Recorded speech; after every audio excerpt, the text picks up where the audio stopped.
What's going on, guys? SeriousTreebornFrog here with my third video showing cool deck ideas. This time around, we're going to start off with like a weird fish deck. I do want to put a disclaimer, like, these decks are not going to be complete thoughts. They're not going to be 40 cards. Some might be less, some might be more. It's more so an idea than like an actual strategy. I usually don't finish my ideas. I just like think of an idea, throw it on Dueling Book, and then forget about it forever. It's kind of how I roll.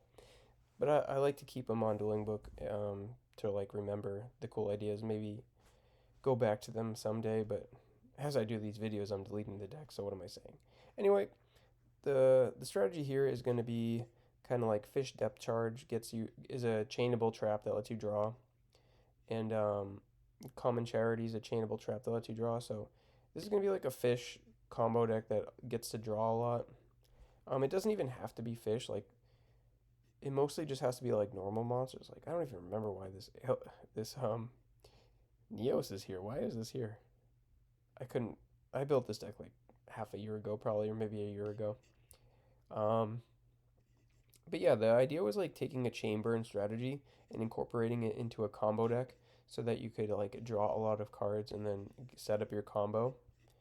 But what's cool about like fish in particular is they get like a really solid card that kind of fills both those roles, which is the fish depth charge, which lets you destroy a card and draw a card at the cost of a fish.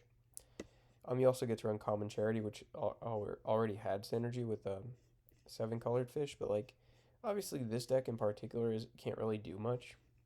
And again, if you saw my last two videos, there was a point about a year ago where I was really trying to make Night of the Red Lotus work because it's just a really cool card and it has some really cool synergies with frogs. Because you don't, you can normal summon it or tribute summon it. You don't have to special summon it, but obviously it has cool combos with Swap Frog. Um, Then we got like a Fairy Frog deck.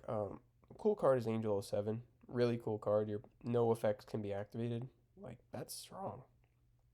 Or I guess it's monster effects, but yeah, that's really strong.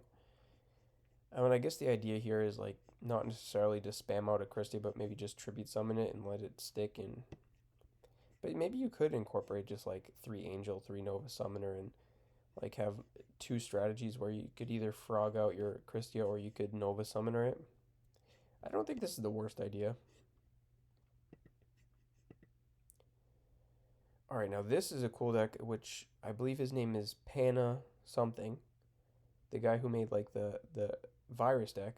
We kind of me and my friend Nick, and maybe our friend Eric too. Um, we kind of like worked up a build kind of based on that strategy, but we kind of cut like some of the nonsense, maybe. So the first thing we thought of was the Malefic Blue Eyes, which it has a lot of synergy with like the deck in general. You get to special it for free. It's good under skill drain. It activates your viruses. And I believe if you summon it correctly, you can summon off Red MD if I'm not mistaken. It's also a Red MD activator, like you can banish it for Red MD to summon some other stuff. Also, like Infernal Dragon is like decently okay. Like it's an instant activator for DDV, but it's also like a dragon that lets you special Red MD. It's a cool deck. Like, I feel like this deck's kind of one trick pony-ish. Oh, it looks like we also cut the Future Fusion. I don't know. That seems fine, but like probably still good. The Mausoleums are cool because they let you kind of just tribute summon out big guys. Yeah, I'm not going to talk about this deck too much. You know what you want to do with this deck. You want to spam your viruses and your dragons. Cool deck. Um, Koa'ki Meiru. Built this one maybe about half a year ago. Some cool things about this deck is like you could kind of make a version of Koa'ki Meiru where it's like Dragon Turbo, where you're just only running Maximus and the field spell. And the field spell says when a Koa'ki Meiru dies, you can like tutor another Koa'ki Meiru. And Maximus is kind of like a dark arm, but it needs like specific cards. The Koa'ki Meiru cards are really cool in general. Like, obviously, like, Urnite is insane. And Maximus is really good. It's level 8 for trade-in. That's kind of why we had the Gajillatron in here. This isn't the perfect build. Some cool things with the magical hats is I believe it triggers one of the other, not just Gear Town, but also one of the other Koa'ki Meiru. I think maybe it's just getting the Iron Core and Graveyard's kind of cool. But yeah, cool deck. Um, and here's the other version of Koa'ki Meiru. So this was like a counter trap version because they just have a lot of counter traps. Like they have one that negates spells or traps, and they have one that negates effect monsters. So like these are good cards, and a lot of the Koa'ki Meirus are just like decent in general. Like this is a Mystic Tomato, or I guess it adds it to your hand, but like it's a rock also, so it can activate your Guardian, and the Crusader can activate the Urnite, and the Urnite can special summon um Koa'ki Meiru, and then so the dragon thing I was talking about, Vandalgion's a dragon, and this is a dragon. There could be some synergy with like Red MD, and maybe even Dragon Turbo, but like I didn't like look too far into that. And obviously Dragon Turbo is probably just better. Dragon Draw, whatever you want to call it. Um, this is just a pile of cards that I thought had potential of being broken in Edison. Some cool ones that you don't really see a lot in Edison today. Obviously, I made this like maybe a year ago. Maybe Accumulated Fortune, Forgotten Temple, Reinforced Truth kind of saw some play in the Gemini deck. Trapstun's starting to see a little play in Frogs.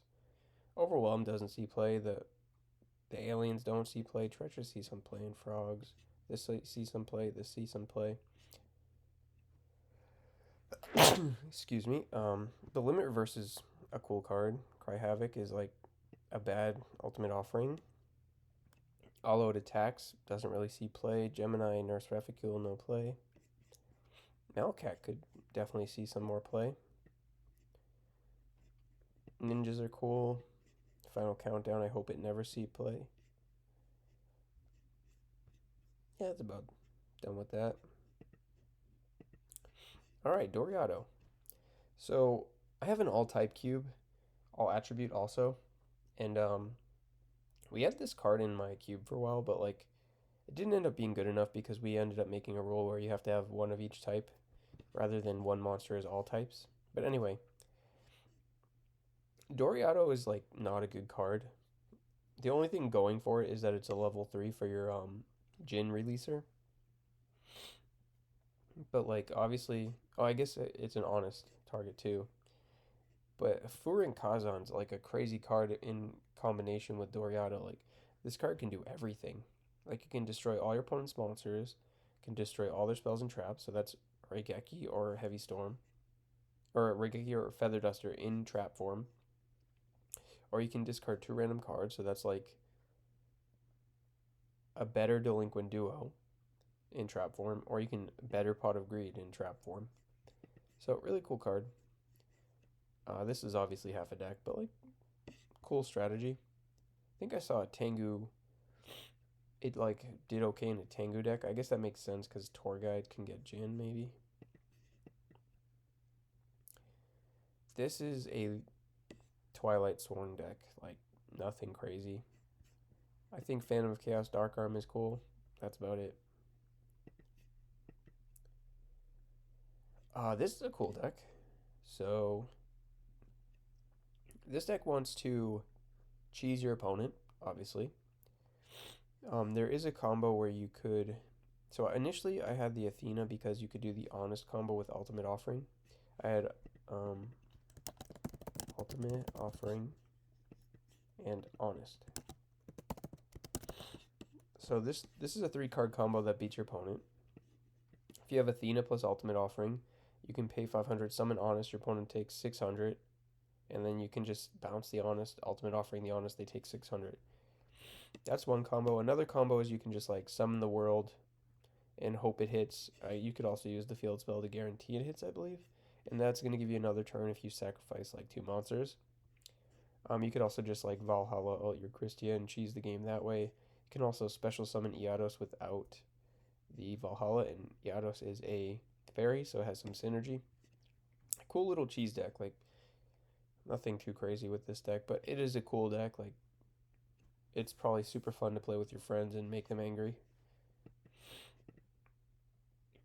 This is a deck that you would probably destroy Edison format with because we're not going to go over it. Because it's a Vegas format. Uh,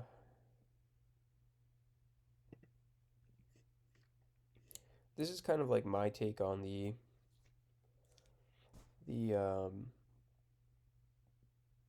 I don't even know what it's Chaos Dragon deck. I just thought it was cool to add like a 1/1/1 package. It kind of brought me back to the like after like Dragon Rulers became broken, but like people started running like Trigon and stuff maybe in 2013. And there was like a small blue eyes package because a new spell came out which like said send a normal dragon, then you can send another dragon. Dragon Shrine, I think it was called. So they usually ran like a light Cards of the Consonants package, which was like one or two Cards of Consonants, one or two Whitestone, one or two Blue Eyes. And I thought that was like a cool incorporation into this deck, and it also allows for like a Chaos Sorcerer kind of thing going. I think it makes some sense. Like it doesn't cost much to run these cards. Um,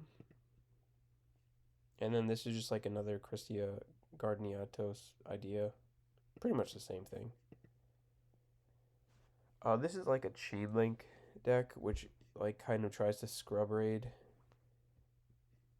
to start chain links, and you get I don't know, it just got cool things like Iris, which says if it's a chain link 3 or higher resolves, draw a card, which can obviously be good. Then you have Tethys, which obviously if you keep drawing fairies, you draw. Then you have this card, Chain Summoning, which says if it's chain link 3 or higher, you can norm you can conduct 3 more normal summons. I almost forgot what it said. Oh, and then this one's like if it's chain link 4 or higher, you can select a monster in either player's graveyard and special summon it. This deck is so bad, but like it's I don't know. It's just I think like a chain link deck that's not chain burn could definitely have potential, and it could be like I mean the Iris card's really cool, especially with Valhalla. Like you can cheat her out, then set a bunch of like traps and these cards and maybe accomplish something. Maybe the goal of the deck would just be like to focus on the chain link cards and not so much these stupid fairies that do nothing. And this is just the James Arc Fish deck. Shout out to Jimmy, my boy, from for over like 15 years. We go way back. Um, what else? Just a generic Blackwing deck. This is my Frog Hero deck at the moment. This is what I'm rocking with. And that's everything, guys. I am completely out of cool decks to show you. If I get enough positive reinforcement in the chat, maybe I will, start brewing up some decks for you guys. But yeah, don't forget to like, comment, subscribe. If you like this, let me know, please, in the comments down below. Peace out, dudes and ladies.